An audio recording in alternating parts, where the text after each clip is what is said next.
नमस्कार, यूएसएन विशेष में आप सभी का स्वागत है। मैं हूं आपका होस्ट एनवी शर्मा। आमतौर पर खासकर आधुनिक ज़माने में अगर हम देशभक्ति की बात करते हैं तो 15 अगस्त, 26 जनवरी और इंडिया पाकिस्तान का अगर क्रिकेट मैच हो तो इसमें हमारी देशभक्ति जो झलक जाती है, लेकिन पता नहीं बाकी 363 दिन है वो ये देशभक्ति कहाँ विलुप्त हो जाती है, कुछ अंदाज़ नहीं। ये तो कहा मैंने देशभक्ति के बारे में। देशभक्ति का मतलब ये भी नहीं हुआ कि आप 26 जनवरी को या 15 अगस्त को आप ध्वज लहरा दे, एक मोटरसाइकिल रैली में आप पार्टिसिपेट कर ले, ये तो नहीं हुआ। लेकिन देशभक्ति की एक बहुत बड़ी परिभाषा है, उसके बारे में आज हम जानेंगे।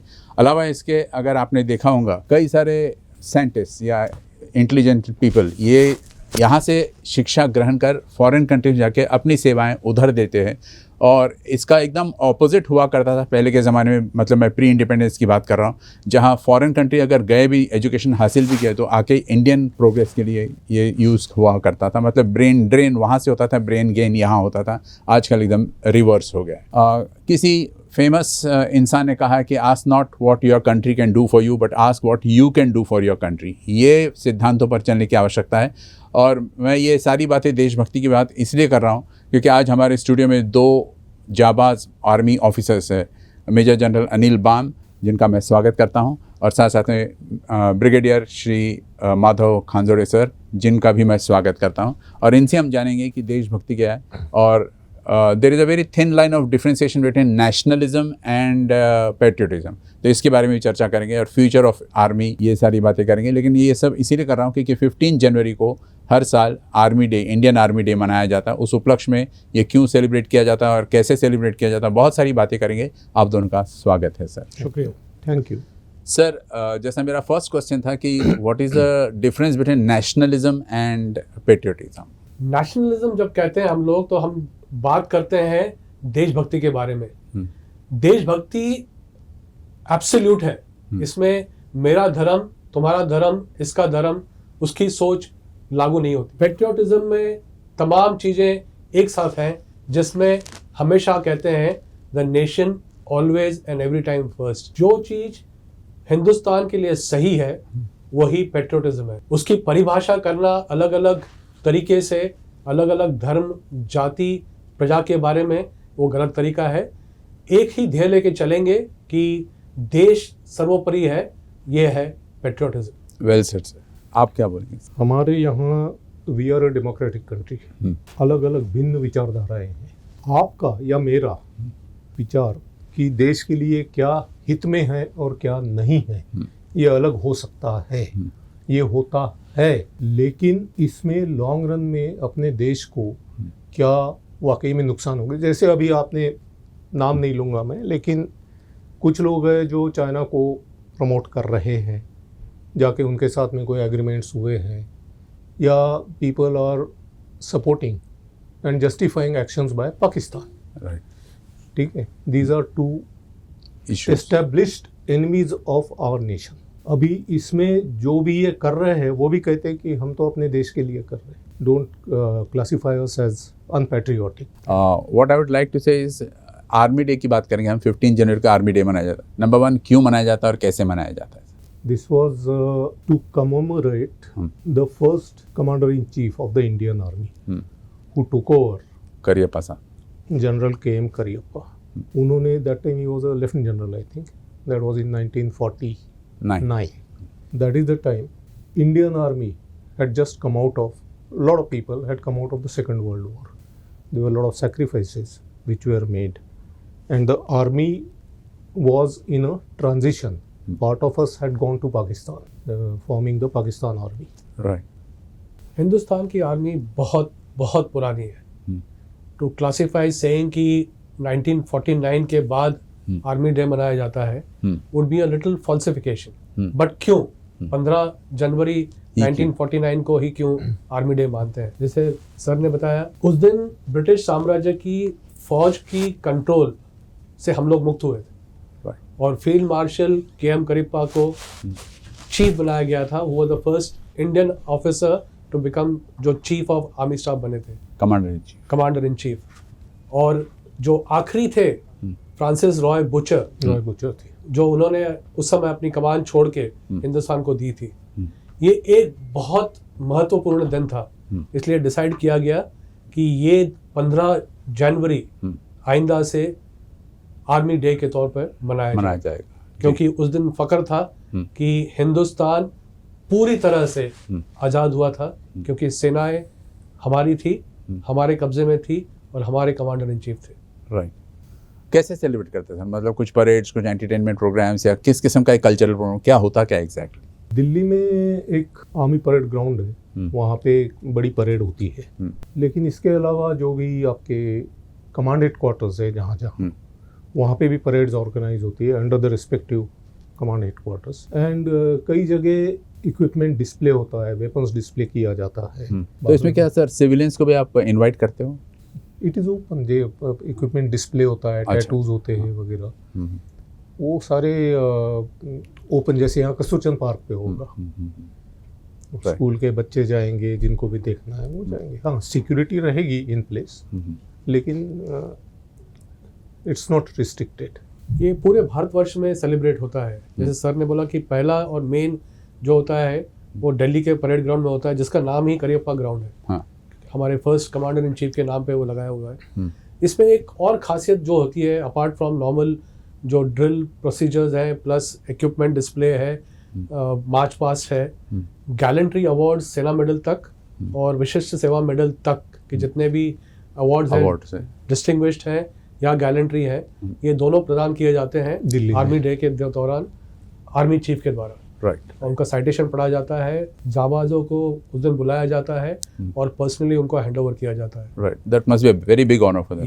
Yes, one of the purposes is all over India में जगह जगह करने का मतलब ही वो है, मोटिवेट करो, इंस्पायर करो लोगों को, यंगर जनरेशन।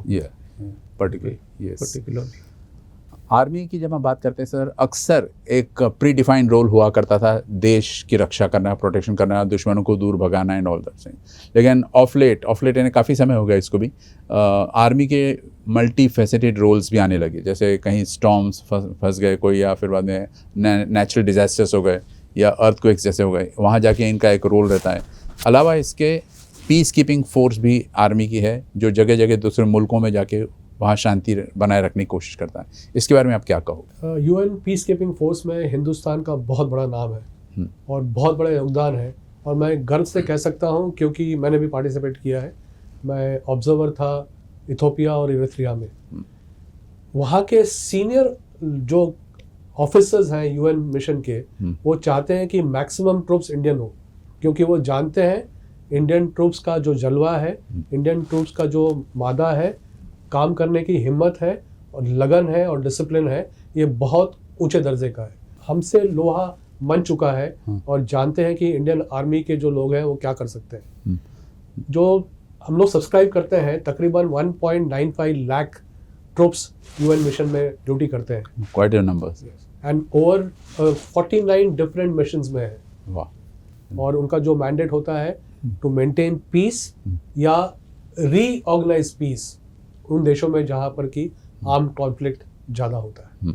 किस किस्म के सिविलियन स्ट्रगल देखते हो सर जब आप पीस कीपिंग फोर्स की बात करते हो, तो कैसे उसको आप मैनेज करते हो? मतलब is it more severe than India में जो प्रेजेंट प्रॉब्लम्स है? देखिए, इसमें पीस कीपिंग फोर्सेस जो है वो वहीं डिप्लॉय होंगे जहाँ सिविल वॉर सिचुएशन है। मैंडेट दिया होता है, you have to keep the warring factions apart.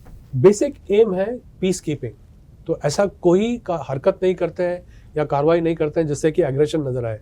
इसलिए बी एज ट्रुप्स हमारे हथियार पूरे कोड के अंदर बंद होते हैं। हथियार तभी इस्तेमाल होते हैं जब सेल्फ डिफेंस में या life is at stake. But जहाँ पर अगर पता है किसी स्ट्राइफ एरिया में मान लो कोई राइट्स हो रहे हैं या कोई आपस में मारकाट हो रही है, then we move around there with weapons.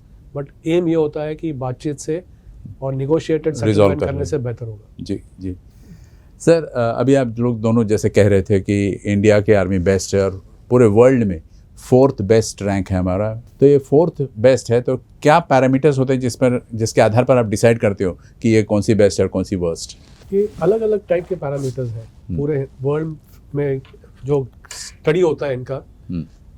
इसमें देखा गया है कि किसी भी कॉम्बिनेशन से करो हिंदुस्तान नंबर 4 पे आता है।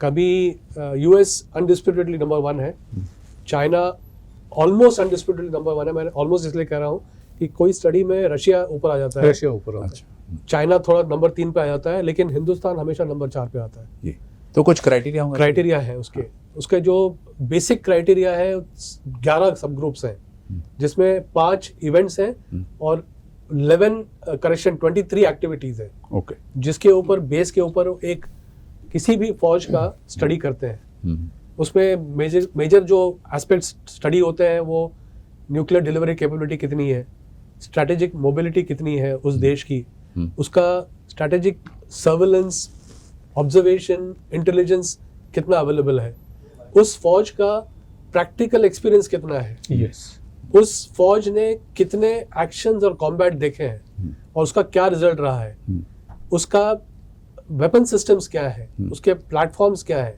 उसके पास एयरक्राफ्ट कैरियर्स हैं क्या, उसके बाद स्ट्रैटेजिक सिस्टम्स हैं क्या मूवमेंट ऑफ ट्रूप्स के लिए। ऐसे कई बड़े बड़े पैरामीटर्स हैं जिसको स्टडी करने के बाद वो निकाला जाता है। और जब हम लोग कहते हैं सुपर पावर, उनका जो इंडिकेटर्स हैं, जब वो 70 के ऊपर जाता है तो it is termed as a super power. आज की तारीख में सिर्फ यूएस क्लासिकली सुपर पावर है, वो भी 71.3 पॉइंट से वो आगे है। मतलब उसके टोटल वैल्यू उनका out of 100 is 71.2। Similarly China और Russia, it is close by. China is just tipping on super power. जो मिडिल लेवल्स के हैं 30 एंड 70 तक के, उसमें वो इमर्जिंग कंट्रीज बोलते हैं, जिसमें इंडिया 4th है। और ये तमाम 14.5 लाख जो हिंदुस्तानी फौज है, आर्मी, नेवी, एयरफोर्स के मिला के, ये एक काबिल, वेल ट्रेन्ड, ऑर्गेनाइज्ड और एक्सपीरियंस्ड फौज है। इसलिए ये पूरे वर्ल्ड में देखा जाता है कि ये किस प्रकार से कौन सी आर्मी या कौन सी आर्म फोर्सेस किस तरह से परफॉर्म करते हैं। जनरली 137 नेशंस काउंट होते हैं। हाँ, उसमें से 4th is very good number, very commendable number. या एक और सवाल पे आते हैं सर, जैसे अभी हमने पीस कीपिंग की बात की हमने, तो वैसे नेशन बिल्डिंग में आर्मी की क्या भूमिका होती है? नेशन बिल्डिंग में आर्मी का बहुत बड़ा रोल है। आप जहाँ पे सोचें, जिस इंफ्रास्ट्रक्चर है, इंफ्रास्ट्रक्चर डेवलपमेंट है, इकोनॉमिक्स है, मिलिट्री स्ट्रेंथ है, जिस भी फील्ड में आप देखें आर्मी का योगदान होता है। और फौज अपना ड्यूटी के अलावा कई कैंपेन्स करती है, कई प्रोग्राम बनाती है। जैसे JNK में एक बहुत फेमस प्रोग्राम था ऑपरेशन सद्भावना, जिसमें कि लोकल लोगों को उनकी काबिलियत क्या है दिखाने का मौका दिया और कोशिश किया, और उन्हें खुद पता लगा कि उनकी कितनी काबिलियत है। तो डेवलपमेंट में हर फील्ड में आर्म फोर्सेस का बहुत बड़ा हाथ है। जिस इलाके में डिप्लॉय होते हैं या जिस शहर में डिप्लॉय होते हैं या जो कैंटोनमेंट है, उसके अर्ध गिर्द जितनी भी इकोनॉमी डेवलप होती है वो उसी कैंटोनमेंट से होती है। आर्मी डे की बात छिड़ गई है, तो इस साल थीम क्या है आर्मी का for this year? And secondly, ये जो यूनिफॉर्म जो चेंज करे, डिजिटल कॉम्बैट यूनिफॉर्म की बात कर रहे, तो why this sudden change? Digitalise का मतलब है कि ये इसका जो पैटर्न है, कॉम्बैट डिसरप्टिव पैटर्न जो है, कैमोफ्लेज टाइप का, कैमोफ्लेज पैटर्न जो है, दैट इज कंप्यूटर जनरेटेड। ठीक, that is the only digital part in it. See, when we got independence, that time we took the green uniform and Pakistanis took khaki. But उससे पहले British army जो थी, तो desserts में उनका खाकी होता था, जंगल्स में ग्रीन होता था, area wise, terrain wise. We also followed that. Change is the rule of nature sir, वो तो होना ही है। क्या थीम क्या रहेगा सर आर्मी डे का इस बार? आर्मी डे का थीम हमेशा होता है to be strong as ever. अच्छा, जैसे पिछली बार था कि service before self, service before self is the motto है। हाँ, और service before self is a constant motto and theme for the Indian Army. वाह, बहुत बढ़िया। जो भी करें, हाँ, देश के लिए करें। और डिस्ट्रप्टिव पैटर्न के लिए, जैसे सर ने बोला, ये एक कंटिन्यूस प्रोसेस है, ये सडन चेंज नहीं हुआ। जैसे national institute of fashion designing ने ये डेवलप किया है, बिकॉज बहुत पहले उन्होंने देखा था कि गुजरात पुलिस में जब NIFD ने डिजाइन करके दिया था, वो पर्टिकुलर क्लॉथ का जो मटेरियल उन्होंने दिया था, वो even after sweat it will not give a bad odour. Okay, वो बॉडी में फ्रेग्रेंस रखता था। हाँ, कम से कम 15 अलग अलग डिजाइन शॉर्टलिस्ट किए गए थे, और ये पूरे ट्रायल करने के बाद अभी 15th को लॉन्च हो रहा है। और एम ये है कि ये कपड़ा कहीं नहीं मिलेगा बाहर।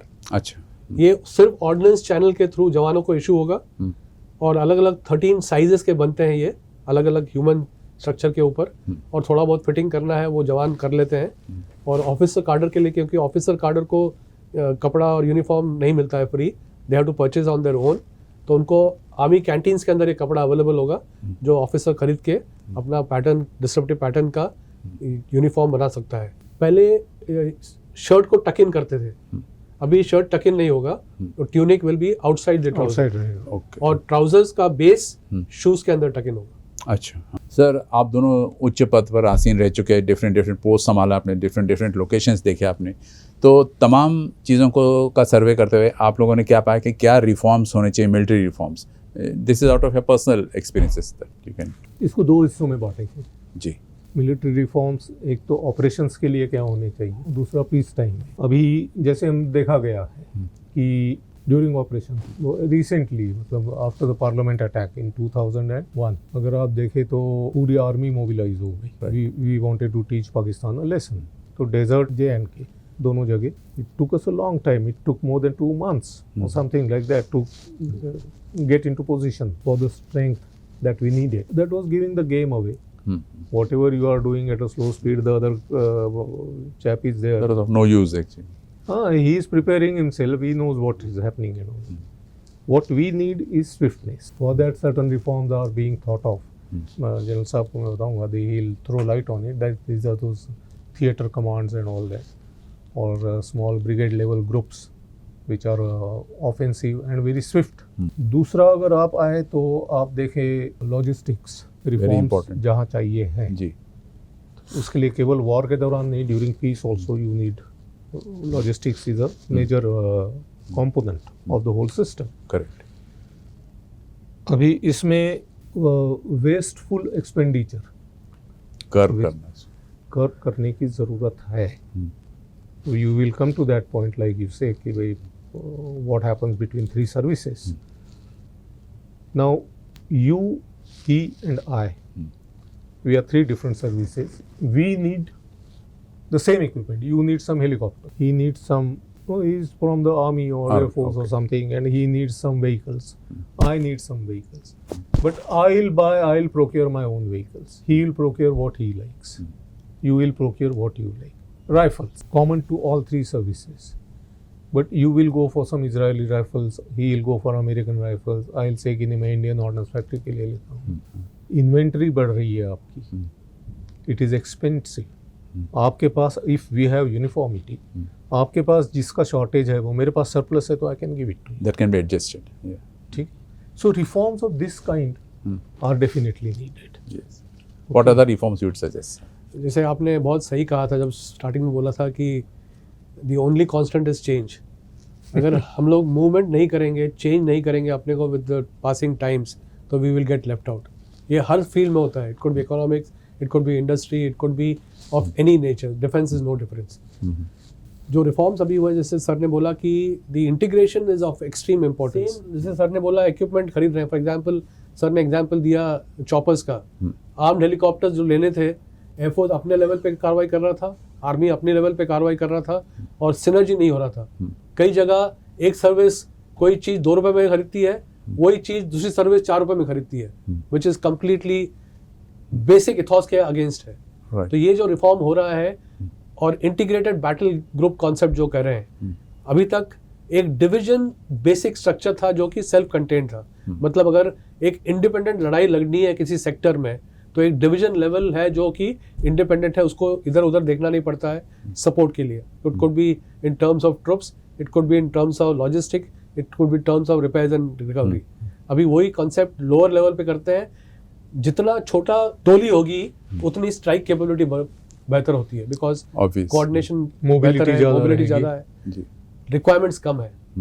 तो रिफॉर्म्स तो बहुत हो सकते हैं और हिंदुस्तान इसकी तरफ अग्रसर है, और आई एम श्योर आने वाले कल में सेविंग भी होगा और हमारी फौज इससे बेहतर होगी। जैसे सर ने बताया कारगिल के बारे में, कारगिल युद्ध में हमारे चीफ जो थे जनरल VP मलिक, उन दिनों में उन्होंने ये बताया था, वो शोर कर रहे थे कि भाई हमारे पास में हथियार नहीं है, राइफल्स नहीं है। उन्होंने बताया पार्लियामेंट में कि ये क्या बात कर रहे हैं, there are so many surplus rifles held with the army and depots and all. तो ये एक लेवल थी, कंसेप्ट है हाँ। आज भी, कि नॉलेज नहीं है, हम इसको डोमेन एक्सपर्टीज कहेंगे, वो नहीं है, and these are the people sitting in advisers decision making capacity है इनकी, जी अथॉरिटी है। जी हाँ, that's a very sad picture sir. मतलब हाँ, ग्राउंड लेवल पे, प्रैक्टिकल लेवल पे जो आके बात करे, then he is a different person all together. Sir we are running out of time, मैं एक दो क्विक क्वेश्चंस पूछ लेता हूँ आपको। Please. कि नंबर 1 कि ये जो बजट एलोकेशन होता, ऐसे प्रपोज किया था डिफेंस के लिए it should be 3% of the GDP, लेकिन देखा गया है कि आर्मी हैज स्पेंट ओनली 2.4 और फर्दर ड्रास्टिकली रिड्यूस होते 2.1 पे आ गया है। तो how do you justify this? मतलब इज इट अंडर यूटिलाइजेशन? जैसे आपने सही कहा कि जो कमिटी रिपोर्ट है, जो स्टडी किया गया है, it has said that Hindustan को कम से कम 3% ऑफ द जीडीपी का अलोकेशन होना चाहिए for defence forces, all three put together, army, navy, air force. आपने जैसे सही कहा, कभी 2.1 होता है, कभी 1.4 भी हुआ है, फ्लक्चुएट होता है। There is something called demand and allocation, there will always be a gap. जो हम लोग डिमांड करते हैं, for example the lowest difference has been 14%, मतलब मांगा कुछ था, 14% कम मिला है, और मैक्सिमम रहा है 27% जो डिमांड से था। Demand is catering for the complete requirement of that service, army, navy, air force का, बट एक किटी उतना ही है जितना कि गवर्नमेंट आपको अलॉट कर सकता है। और गवर्नमेंट ने हमेशा बोला है कि आपकी जितनी ज़रूरत है उसको हमेशा पूरा किया जाएगा, बिकॉज मैक्सिमम बल्क जो पैसा होता है वो होता है for renovation in terms of modernisation of the arm forces, army, navy, air force का। उसके लिए कोई पाबंदी नहीं है, उन्होंने बोला है और हमने एक्सपीरियंस किया है। दो हिस्से होते हैं बजट के, एक होता है रेवेन्यू बजट होता है, एक होता है कैपिटल। कैपिटल वो होता है जो कि मॉडर्नाइजेशन के लिए इस्तेमाल होता है, रेवेन्यू वो होता है कि जो डे टू डे है, जो मतलब देना ही है, जैसे पे एंड अलाउंसेस है, पेट्रोल है, डीजल है, खाना है, राशन है, मैंडेटरी एमिशन है, ये तो आपको देना ही देना है। कोई रिप्लेसमेंट करना है, कोई नई गाड़ी खरीदनी है, मतलब उसी को क्लास 5 होगी, मतलब पुरानी होगी, उसको रिप्लेस करना है, ये रेवेन्यू एक्सपेंडिचर है। ये तो ऑलमोस्ट कांस्टेंट है और वो तकरीबन 10% बढ़ता है हर ईयर ऑन ईयर, और उतना केटर किया जाता है। What is more important is of the capital acquisition. Capital acquisition में चंक मैक्सिमम उसी में जाता है, उसी में मॉडर्नाइजेशन होता है। एक जेस्टेशन पीरियड, जब से कि एक थॉट प्रोसेस शुरू हुआ और टू एक्वायर दैट इक्विपमेंट, एक टाइम पीरियड होता है जो किसी भी देश में लगता है, वही उतना ही टाइम हमारे देश में लगता है। कई बार देखा है हमारे देश में थोड़ा ज़्यादा टाइम लगता है बनिस्बत अलग देशों के, बट उतना टाइम तो लगना ही लगना है। और हमारे यहाँ पे रोल ऑन बजट नहीं है, हमारे यहाँ पे फाइनेंशियल ईयर बजट है 1 अप्रैल से लेके 31 मार्च तक। 31 मार्च को जितना भी बच गया या जो भी हो गया वो किटी में वापस चला जाता है। दैट डज नॉट मीन कि आपको पैसा दोबारा नहीं मिलेगा, आपको मिलेगा। तो ये थोड़ा मिसनोमर है कि टू से दैट 3% बजट नहीं मिला तो हम अपना काम नहीं कर सकते। जितना मिलता है उसमें किस प्रकार से आप सही करें, ये दुरुस्त तरीके से करें, ये पॉसिबल है। और सप्लीमेंट्री चाहो तो मंगा सकते हैं। यस, ये भी जरूरी है कि अगर आपकी काबिलियत है स्पेंड करने की, जो कि अभी है क्योंकि पावर्स डिवैल्यूट कर दी है। फॉर एग्जांपल पहले कैपिटल एक्सपेंडिचर के लिए पूरे पावर्स गवर्नमेंट ऑफ इंडिया के पास थे, सैंक्शन उन्हीं का लगता था। अभी धीरे धीरे उन्होंने वाइस चीफ को पावर्स दे दिया, तीनों सर्विस के। शुरू किया तो 2 करोड़ से, फिर 10 करोड़ हो गया, 100 करोड़ हो गया। मतलब 100 करोड़ टिकट के लिए जितना भी आइटम्स होंगे वो उस सर्विस अपने लेवल पे उसको सैंक्शन कर सकती है, क्योंकि सैंक्शनिंग प्रोसेस में टाइम लगता है, टाइम लग जाता है। सही तो बात है। 3% is an ideal thing. For example पूरे वर्ल्ड में देखो तो Saudi Arabia is the maximum expenditure of GDP based, जिसका 8.6 है। ग्रेट। यूएस भी तकरीबन 5 है, चाइना 4 है, अलग अलग फिगर्स है। बट टू से कि हमको पूरा बजट नहीं मिला will not be a correct statement. Since we are running out of time sir, एक एडवाइस क्या दोगे आप यंग इंडिया को, number 1, and what would be your message to the nation?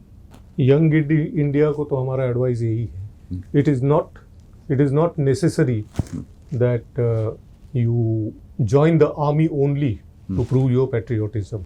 Nation building is a continuous process. All of us are members of this nation, and all of us are required to contribute in whatever capacity we can, whatever is our expertise. Having said that, I would also say that we need good people in the army, in the defense forces. It's a good career. Adventure और young लड़के आप जैसे नहीं आएंगे तो कौन आएगा? Give it a thought and join the army, join the defence forces. बिल्कुल सही है। ईमानदारी, जोश, जुनून फौज के लिए बहुत ज़रूरी है। बट मैं जो कहना चाहूँगा यंग लोगों से कि ये मत सोचो कि देश ने क्या किया आपके लिए, ये सोचो कि आपने देश के लिए क्या किया, क्योंकि देश आपके लिए हमेशा करेगा। आप सोचो कि मैं इस देश के लिए क्या कर सकता हूँ और किस प्रकार से ये देश और ऊंचाई पे पहुँचेगा। Right. And with that positive note, we end this program. Thank you very much for coming. Pleasure as usual talking to you people, sir. Thank you sir. Thank you sir, thank you very much.